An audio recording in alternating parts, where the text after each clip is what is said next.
Hello everyone, आज हम देखते हैं D1, D10, D60, D9 इतने सारे चार्ट हैं। तो इस पर क्या थ्योरी चल रही है।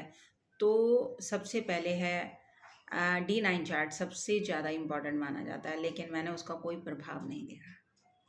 एक्चुअली मुझे इसलिए याद है क्योंकि वार्ता के पहले पहले लाइव में बच्चे आते हैं क्वेश्चन पूछने, मैडम D9 में देखिए। मैं क्या देखूँ, तेरी लाइव सामने खुली हुई है लगन चार्ट में, तो D9 में क्या जाकर देखते हैं। D9 इमेज है आपकी। जीना आज है हमको, तो फल क्या आएगा, महादशा अंतरदशा गोचर जब आएगा तो वो आपको फल देके जाएगा। और 3 थ्योरी है शनि, गुरु और राहु पर।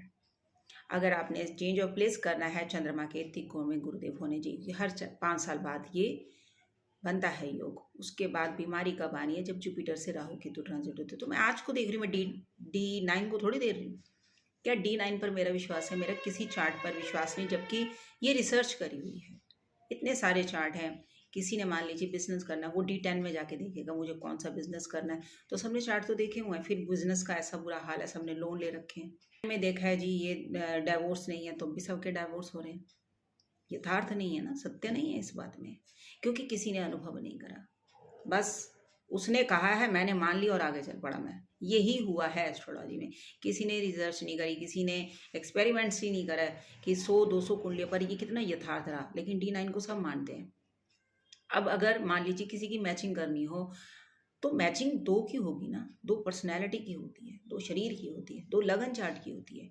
लेकिन किसी का क्वेश्चन ये है कि मेरा पति कैसा होगा, या मेरा क्वेश्चन शादी से पहले ये तो मेरा पति कैसा होगा। तो मेरा क्या है, मेष लगन है, शनि मंगल, यानी शनि एग्जॉल्टेशन है मंगल के साथ है। कैसा होगा, मिस्टीरियस होगा। उसकी नेचर क्या है, 7th हाउस में है। आपको पता है कि मंगल मारना काटना कार का तत्व में है। जिम्मेदारी नहीं उठाएगा वो, रिस्पॉन्सिबिलिटी नहीं उठाएगा वो मैरिज को लेकर, और मिस्टीरियस होगा। जैसा बिहेव दिखाएगा वैसा उसका होगा नहीं। लेकिन ये क्या है कि एक मैं उसको इमेज बता रही हूँ, उसकी रियल इमेज उस बंदे के चार्ट से पता चलेगी। ऐसे सडन पता नहीं चलेगी। कितने पूछते हैं हमारे बच्चों का भी, क्योंकि ना पैसा बचाना तो यहीं से बचाना कहते हैं ना, कि फ्री की एस्ट्रोलॉजी तो यहीं से बचाना है। तो मेरा बच्चा कैसा होगा, वो जो अभी आया नहीं उसकी इमेज आप पूछ रहे हो। आप ये पूछो बच्चा है तो योग कब है, वो अपने कर्म लेकर आएगा। किस नक्षत्र में पैदा होगा, किस लगन पर पैदा होगा, हमें कुछ भी नहीं पता। अटकलें लगानी शुरू कर देते हैं। और वो जो अटकलें लगती हैं ना, पता काहे के लिए लगती हैं, खुश होने के लिए 5 मिनट। अगर मैं D9 का भी प्रभाव देखूं, मैंने 54 से पहले तो इसका भी प्रभाव नहीं देखा। D9 में मेरा मरकरी एग्जॉल्टेशन है, शनि एग्जॉल्टेशन है। और आपको हमेशा कहती हूँ कि उच्च का प्लेनेट अच्छा नहीं होता, लेकिन मेरा मरकरी अगर मेष लगन है 6 हाउस में एग्जॉल्टेशन, यानी लर्निंग पावर मेरी अच्छी रहेगी। और 6 हाउस में एग्जॉल्टेशन है, तो यानी जितनी बार मैं बीमार पड़ूंगी मैं रिकवरी कर लूँगी। अगर 7th हाउस में शनि एग्जॉल्टेशन है, तो अगर धनु में देखें तो शनि क्या हो गए, 11th हाउस हो गए। उनकी दृष्टि मेरे बरी रहेगी पहली दृष्टि, तो बीमार तो खैर रहूँगी। लेकिन अगर मैं उनकी जो हर बात है, शनि की महादशा है, तो उनकी हर बात को अगर मानूंगी, तो पहली दृष्टि का मतलब होता है डिसिप्लिन लाइफ को अगर जीऊँगी, सत्य के रास्ते पर चलूँगी, तो वो मेरे को एक छोटी सी किंगडम दे देंगे, यानी कल्ट साइंस की। तो ये क्या हो गया, लेकिन ये तो मैंने पहले नहीं देखा ना। आफ्टर 50, अभी कोरोना आ जाए, कोई सेकंड लहर आ जाए, तो कितने जीना है। हम 50 के बाद की कैलकुलेशन थोड़ी कर रहे हैं, आज की कर रहे हैं।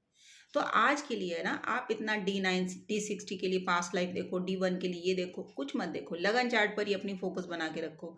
एक और मिथ फैल रही है कि चंद्र कुंडली से मिलाओ, ये जो मिलाते हैं मैरिज के लिए, तो भी इतने डाइवोर्स हैं। एक और मिथ फैल रही है कि चलो उससे मिला लेते हैं सॉफ्टवेयर से, 32 गुण। अभी भी वही भ्रम फैले हुए हैं, मांगलिक है इसलिए नहीं शादी हो रही। अरे मैडम, नाड़ी दोष है इसलिए शादी हो रही। अगर जिन्होंने मिला के करी, आप उनकी कैलकुलेशन भी तो निकालो। मैरिज कभी किसी की सक्सेसफुल मैंने देखी ही नहीं, और इसके पीछे रीजंस कुछ और हैं, क्योंकि आपकी पर्सनैलिटी उस बंदे की पर्सनैलिटी से मैच ही नहीं करेगी। हम अपने से 2-3 साल छोटे या बड़े से शादी करते हैं, वो कौन से जोड़े में पैदा हुआ, उसका साइन क्या है, लगन क्या है, नक्षत्र क्या है, उसका कितने हाउस डिस्टर्ब है, उसके बाद देखने वाले यहाँ पर कितनी डेप्थ से देखते हैं, गुण मिला देंगे, पंचांग देख के 22.5 गुण है, 24 गुण है, बस गुणों पर ही पूरी थ्योरी टिकी हुई है, तब भी बुरा हाल है कि डाइवोर्स कोर्ट जाके देखो कितने केसेस पेंडिंग पड़े। एस्ट्रोलॉजी कहाँ है? D9 आपका फ्रूट है, लेकिन आफ्टर 54 अभी जीना है तो कैसे जीना है ये देखना ज़रूरी है। तो लगन चार्ट पर जाइए, नक्षत्रों पर पकड़ बनाइए और 9 नक्षत्र आपको खुद बता देंगे सारी सच्चाई।